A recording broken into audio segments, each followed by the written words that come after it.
We kick off the NFL playoffs, which ended just a couple of hours ago. Yes. First of all, the Denver Broncos hosted the New England Patriots in the AFC Championship game. The Broncos aiming to reach their first Super Bowl since 2015, when Peyton Manning had his fairy tale ending. The Pats trying to reach their first Super Bowl since whatever the second to last Super Bowl would have been against the Rams in 2019 in Atlanta. Because I believe it's 2018. Or 2018. Oh, it's 2018. It was in Atlanta, and that was the Super Bowl where they blue balls everyone into thinking that they were going to play the song from Band Geeks from SpongeBob, and all they did was the little intro, and then it changed to Sicko Mode, and everyone was just... Sicko Mode is 2018 coded as fuck. Yeah, it was just like, oh my god, we're going to do the song. They had the animation, and then they start doing the trumpets, and you just hear... oh no, that's Fiend. Oh, but the Sicko Mode, Sicko Mode. And Travis Scott comes out, and everyone's like, "This isn't fucking Band Geeks. This is a sweet victory." So yeah, that was was that the 2018 Super Bowl? Yes, it was. The 2018. That was against the Rams. It was the most boring Super Bowl of all time. It was like 10-3. It was 14-3. 14-3, and I had a Super Bowl party for it, and everyone there was like, "This is so shit." I was like, "Guys, I'm sorry. It's not usually this bad." Did you take the day off for the Super Bowl this year? Yes. No. Last year I have. This year I did not, because I was already taking 2 days off in previous weeks. Okay, fair. So I was like, I probably can't take it. But I kind of do want to take the day off now, considering what the Super Bowl is going to be. True. It's a story Super Bowl. In very snowy conditions, Drake May, and the New England Patriots were able to get the win over the Bo Nix-less Denver Broncos 10-7. I was still right. You were still right. They didn't concede 40, and I do want to apologize to my Denver Broncos faithful. You guys will get it next year. I'm sure. Also, can I just say, friend of the podcast, Reese, messaged me as well, and he was like, "Dylan, you know Simon's right? He was wrong. He was wrong. I know I had an ally in Reese. He was wrong. No, they did not score 40. I knew they wouldn't, because that Broncos defense is way too good. I did see the defense was great, but also they were playing in the snow. Well, they eventually played in the snow. If you watch this game, the whole first half until about 6 minutes into the third quarter was sun. Really? I thought it was snow like the whole time. Nope. As soon as it hit shows as much as I know. As soon as it hit after 6 minutes, that's when snow started to fall, and by the end of the third quarter, it was a snowstorm. Wow. That's how quick it changed. That's just Colorado weather for you. But big facts. Drake May has gone to a Super Bowl. A lot of people starting to even more suggest those parallels to Tom Brady.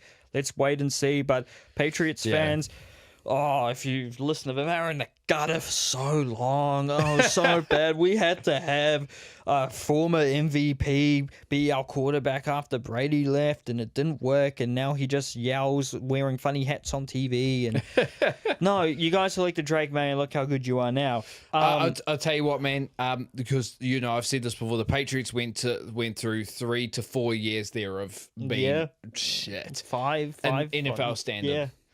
And then they get to this. It's actually kind of making the Steelers, who have now looks like they've verbally agreed to hire Mike McCarthy as a coach. Oh, look, I mean, I have my own opinions on that. I'll leave it for another time. Yeah.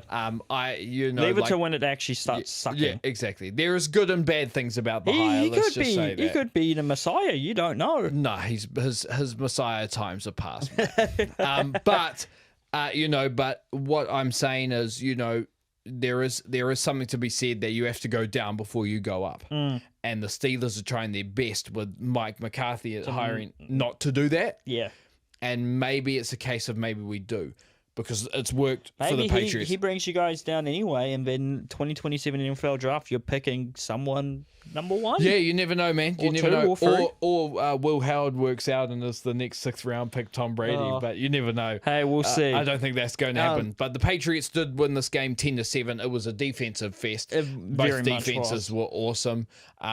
The Patriots just won the moments on offense, and Jarrett Stidham, although he did play, he did well. He did well. Just couldn't win those moments there. And I'm not sure having Bo Nix and maybe would have changed that. Yeah. But I think once the snow hits, man, it becomes a different game. It becomes a slugfest. So yeah, but this NFC Championship game, I watched the entire thing and it was awesome. I watched most of it, and most people were saying this is actually the Super Bowl of the season. Don't worry about the next game.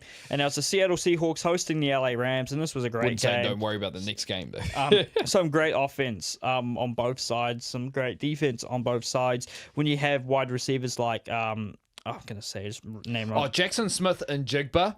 If he has the game that I think he can have in the Super Bowl, I might be ready to call him the best wide receiver in the league.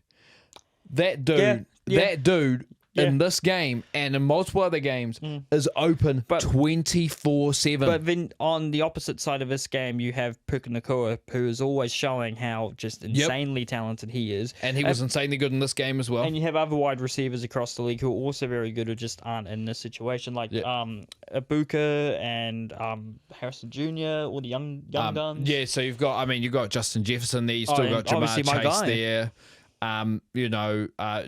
George Pickens is, he made a name for himself at the Steelers, but he certainly did that with Dallas this year.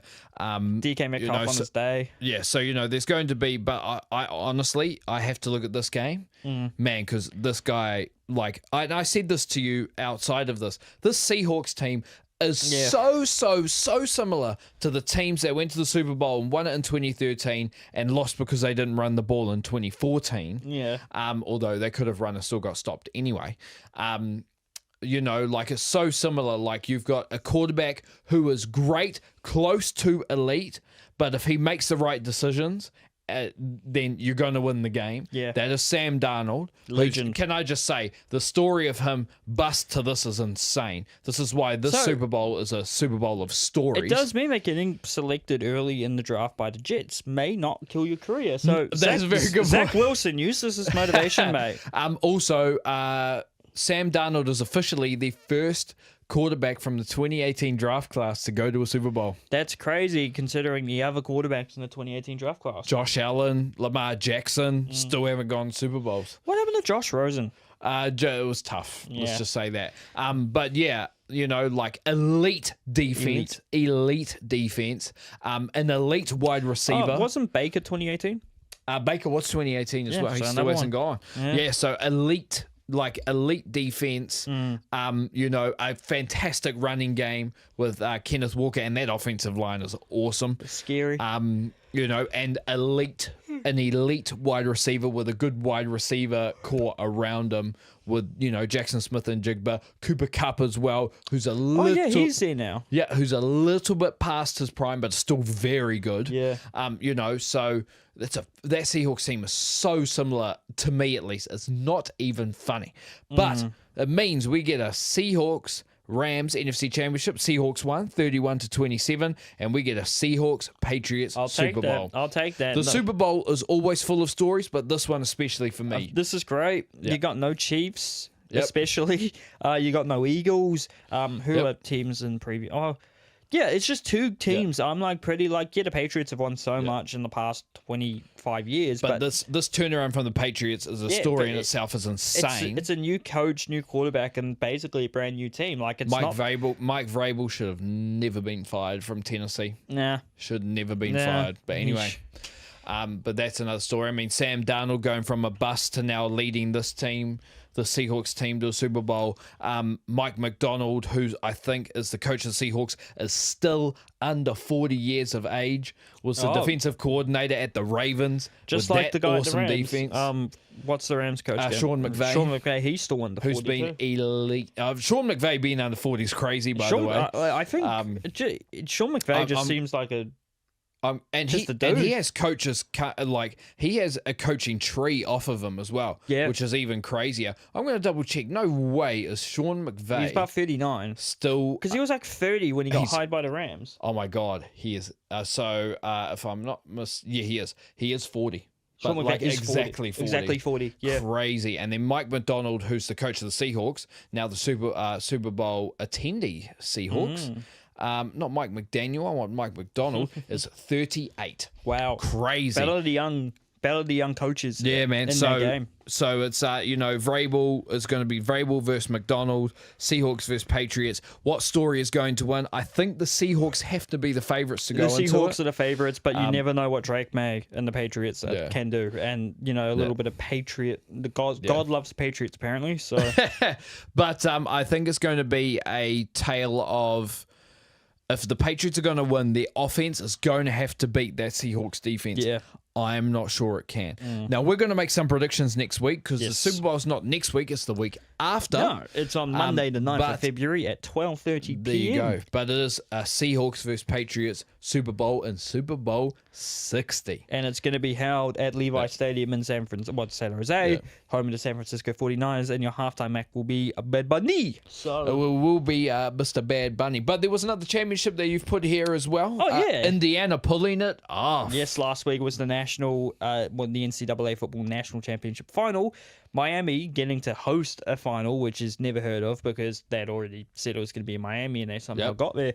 Taking on Indiana, who are undefeated, and Indiana were able to hold on and do the job despite Carson Beck and the rest of the Miami team. That young wide receiver Tony looks very elite. He's only 18. 27-21, the Indiana Hoosiers have won their first ever national championship. Fernando Mendoza can put a Heisman Trophy next to a national championship trophy and probably the honor of being the number one draft and the number one pick of the upcoming NFL draft. Yep, most likely. You are a Las Vegas Raider, probably, Fernando Mendoza. There you go. That is the end for college football. Can we pause here for a second because I said this to you as well. I saw a list where it was talking about biggest sports miracles. Americans, stop it. Indiana, fantastic year from where they were, awesome. Kurt Signetti, coach, done a fantastic job.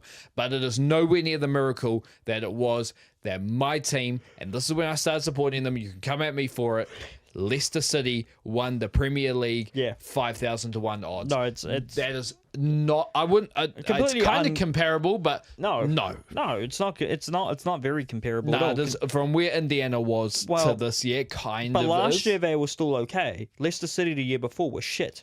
True, very true. They managed to survive by a miracle. There's going to be no miracle. There's going to be no miracle story like Leicester's, man. No. And if it is, it's going to be a long time away. But shout out to Indiana.